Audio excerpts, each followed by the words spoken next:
घर में, श्रीमाली जी के घर में रहने का जो वर्णन है उसको मैं आपके सामने रख रहा हूँ। उनकी दिनचर्या, उनके हाव भाव, उनके विचार, उनके कार्यशैली आप देखेंगे आज। वे लिखते हैं कि छोटे बच्चों के साथ जब ये बात करते समय ऐसा लगते ही नहीं है कि यह व्यक्ति प्रौढ़ है या इसने जिंदगी के बहुत अधिक उतार चढ़ाव देखे हैं। उस समय उनका स्वभाव बिल्कुल छोटे शिशु की तरह हो जाता है। उनके साथ वे खेलते हैं और खेल खेल में स्वयं हार जाते हैं। ऐसा वातावरण बन जाता है कि बच्चे को एक क्षण के लिए भी छोड़ना पसंद नहीं करते। पर पूरे 24 घंटे में ऐसा समय आधा घंटा ही होता है जब वे बालकों के बीच खो जाते हैं। मैंने उन्हें इस रूप में देखा और सोचता हूँ यह कितना सरल और सात्विक हृदय है। जो बच्चों के बीच ठीक उसी प्रकार से बच्चा बन जाता है जैसे कि कोई अन्य बालक हो। उस समय उसके पास पौत्र आकर अपनी माँ की शिकायत करता है, बड़े भाई की शिकायत की जाती है और वे उन सारी शिकायतों को ध्यानपूर्वक सुनते हैं और उसी समय संबंधित व्यक्ति को बुलाकर फटकार भी दे दी जाती है। और ऐसा होते ही उस समय बालक का सीना फूल जाता है कि मैं बाबा से फटकार दिला दी है। बालकों का सुप्रीम अदालत यही है और यहाँ वे पूर्णतः संतुष्ट होते हैं। दिन भर का जो कुछ गुबार होता है इसी समय निकलता है और वे हमेशा बालकों का ही पक्ष लेते हैं। ज्योतिष के क्षेत्र में अकेले व्यक्ति ने इतना अधिक कार्य किया जितना एक पूरी संस्था भी नहीं कर पाती। जिस समय इन्होंने निश्चय किया था कि भारत में ज्योतिष मात्र पंडितों की धरोहर बन गई थी और उस समय कुछ उल्टा सीधा कर देते वही आंखें मूंद कर मान लिया जाता था, परंतु उन पंडितों को लोगों की आस्था ज्योतिष से हटने लग गई और इस प्रकार ज्योतिष जन समाज से कट गई थी। ऐसी स्थिति में श्रीमाली जी ज्योतिष के जनसाधारण में सुलभ करने के लिए अल्पमौली पुस्तकें लिखे और समाज में वितरित की। कम मूल्य की होने के कारण आम आदमी इस प्रकार की पुस्तकों में रुचि लेने लगा। पुस्तकों की भाषा इतनी सरल है कि वे ज्योतिष के कुछ ज्ञान प्राप्त कर सके।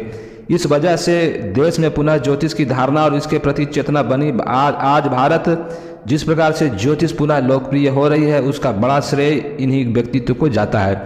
छोटी छोटी पुस्तकों के अलावा इन्होंने ग्रंथों की भी रचना की और जिसमें ज्योतिष का मूल सिद्धांत स्पष्ट किया है। उन खोई हुई कड़ियों को पुनः इन पुस्तकों के माध्यम से पंडित को सुलभ किया है जिससे कि ज्योतिष अपने आप में पूर्णतः प्रमाणिक बन सके। आज पूरे भारत में ज्योतिष पुनः ही वही स्थान प्राप्त हो सका है जो कि प्राचीन समय में था।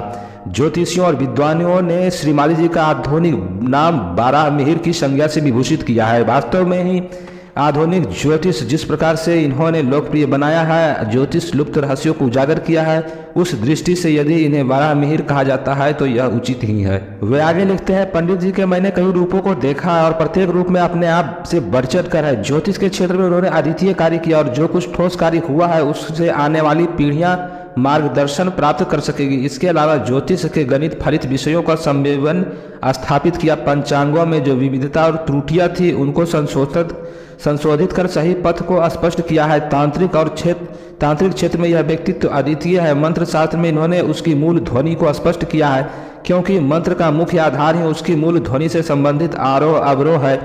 जब तक मंत्र के इस मूल रहस्य को प्राप्त नहीं किया जा सकता तब तक मंत्र का प्रभाव नहीं हो पाता। इसलिए इन्होंने मंत्र की मूल आत्मा, उनका कीलन उत्कीलन तथा उनकी मूल ध्वनि को स्पष्ट किया है जिससे कि मंत्र मूल रूप से पुनः साधकों को प्राप्त हो सके। मंत्रों के क्षेत्र में कुछ योगदान श्रीमाली जी का रहा है। वह अपने आप में अद्वितीय और इसका मूल्यांकन मंत्र शास्त्री तथा तंत्र के मर्मज्ञ ही कर सकते हैं। आज भी मंत्र के देहतर श्रीमाली जी मंत्र के संबंध में पूर्णता मानते हैं और उनकी राय श्रीमाली जी का कथन अंतिम निर्णित स्तर होता है। वाम मार्ग साधना अत्यंत दुष्कर और कठिन होती है क्योंकि इसका अधिकांश भाग शमशान साधना से प्रभावित होता है और इस साधना में उन्होंने सर्वोच्चता प्राप्त की है और बहुत कम साधक यह प्राप्त कर सकते हैं। अघोर सिद्धांत में जो नवीनता दी है वह अपने आप में अन्यतम है क्योंकि इसके माध्यम से यह साधना सहज ही सुगम हो सकी है। पंडित का एक और रूप मैंने आयुर्वेद विज्ञान में देखा है। बहुत ही कम लोगों को यह ज्ञात होगा कि आयुर्वेद के क्षेत्र में भी इन्होंने बहुत कुछ प्राप्त किया है जो कि अन्यतम है। किसी पुस्तक में मैंने पढ़ा था सीताराम जी की आयुर्वेद क्षेत्र में पूरा विश्व में सम्मान के साथ स्मरण किए जाते हैं। उनसे इन्होंने आयुर्वेद का ज्ञान प्राप्त किया और विशेष बीमारियों में चिकित्सा में के ये सिद्धार्थ माने जाते हैं। दामाक्षय आदि रोग उनकी चिकित्सा के बारे में इन्हें अन्यतम ज्ञान है। कई साधुओं, सन्यासियों, लागाओं और अघोरियों के साथ रहने के कारण काफ़ी समय व्यतीत करने के कारण उन्हें इन संबंध में जो कुछ भी ज्ञान प्राप्त हो सका है वह अद्भुत और आश्चर्यजनक है, क्योंकि कई जड़ी बूटियाँ ऐसी है जिसका प्रभाव तुरंत निश्चित होता है। इन जड़ी बूटियों का श्री माली जी को पूर्ण ज्ञान है और इनके माध्यम से उन्होंने कई दुष्कर रोगों को निदान किया है तथा उनमें आश्चर्यजनक सफलता प्राप्त हुई है। परंतु इन्होंने अपने आयुर्वेद रूप को कभी ज्यादा प्रकट नहीं किया। जिन लोगों को यह ज्ञात है वे जानते हैं कि कई रोगी निरंतर आते रहते हैं जो अभी वैद्यों और डॉक्टरों से थक जाते हैं। इस प्रकार के रोगियों को स्वास्थ्य में इन्हें विशेष आनंद प्राप्त होता है। इतना होने पर भी उनसे किसी भी प्रकार का व्यय नहीं लिया जाता है। अपितु कई बार तो अपने पास से ही व्यय करके उन्हें स्वस्थ होते देख ये आनंद अनुभव करते हैं। पिता को उस समय प्रसन्नता होती है जब जीवन के क्षेत्र में पुत्र से पीछे रह जाता है या हार जाता है। यदि व्यापार में पुत्र पिता से बढ़ चढ़कर होता है तो अप्रत्यक्ष रूप से पिता का ही गौरव मिलता है। इसी प्रकार से गुरु अपने शिष्य से हारने में ज़्यादा खुशी अनुभव करता है। यदि गुरु से ही शिष्य आगे बढ़ जाता है या उनसे ज़्यादा सफलता अथवा लोकप्रियता अर्जित करता है तो यह अप्रत्यक्ष रूप से गुरु का ही सम्मान और गौरव होता है। इसलिए मैं अपने शिष्यों के प्रति कठोर रहता हूँ जिससे कि वे अपने जीवन को संयमित रख सके, नैतिक मूल्यों में उनकी आस्था बनी रह सके, मानवता के गुणों से परिपूर्ण हो सके। ऐसा होने पर ही वे आने वाली पीढ़ियों के लिए ज्योति स्तंभ कार्य कर सकेंगे। मैं अपूर्णता में विश्वास नहीं करता। मैं यही नहीं चाहता कि मेरा शिष्य अपूर्ण हो, अपितु अपने आप में पूर्णता चाहता हूँ। इसलिए कम से कम समय में ज़्यादा से ज़्यादा ज्ञान देना साधना के लिए तत्पर रहता हूँ। ऐसी स्थिति में उनको ज़्यादा परिश्रम करना ही पड़ता है। जो परिश्रम से घबरा जाएगा वह मेरा शिष्य बनने योग्य नहीं है। श्री माली जी का साधक अपने आप में विलक्षण है।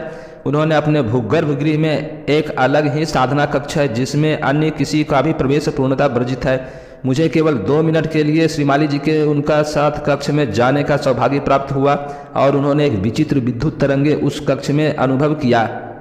उनके तेजस्वी रूप से यह मंत्रात्मक ध्वनि रूप के कारण कक्ष अपने आप में विद्युतमय है और सामान्य मानव तो इसके अंदर जा ही नहीं सकता, क्योंकि कदम रखते ही उन्हें ऐसा झटका लगता है कि जैसे बिजली के नंगे तार को छू लिया हो। विशिष्ट साधना से संपन्न व्यक्ति ही उस कक्ष में जाने का अधिकारी माना जाता है या उनके शिष्य जो विशिष्ट साधना में प्रवेश करते हैं। यह कक्ष अपने आप में पूर्ण मंत्रमय चैतन्य और विद्युत ऊर्जा से स्फुल्लिंगित है। वास्तव में ही वह साधक धन्य है जिसने उस कक्ष में प्रवेश किया है, वह वहाँ पर बैठकर कुछ प्राप्त किया है। मैंने देखा है कई साधक उस कक्ष में बैठता है तो स्वतः उसकी कुंडलिनी जागृत हो जाती है और पूर्ण समाधि लग जाती है, जो अपने आप में अवर्चनीय होती है। श्री माली जी के मकान के भूगर्भ में एक विशालकाय पुस्तकालय है जिसमें कई हस्तलिखित ग्रंथ और तंत्र मंत्र की आयुर्वेद से संबंधित है, ज्योतिष से संबंधित, इस साधना संबंधित सैकड़ों पुस्तकें हैं। वास्तव में ही साधना से संबंधित ग्रंथों का खजाना इस गर्भगृह में है जो अत्यंत दुर्लभ है। इस पुस्तकालय में कुछ फाइलें मिली जिनमें प्राचीन पत्रों का संग्रह था और इन पत्रों का संस्कृत में थे, कुछ हिंदी में भी, बांग्ला में भी। कुछ पत्र तो सिद्धाश्रम से भी आए हुए हैं जिसे सच्चिदानंद जी ने स्वयं लिखे हैं और प्राप्तकर्ता स्वामी निखिलेश्वरानंद जी हैं। अब मैं आने वाले वीडियो में कुछ पत्रों को भी रखूंगा। अब ये वीडियो यहीं समाप्त होता है। अंत तक देखने के लिए धन्यवाद। ये जानकारी अगर अच्छी लगे तो चैनल सब्सक्राइब करें, वीडियो लाइक शेयर जरूर करें।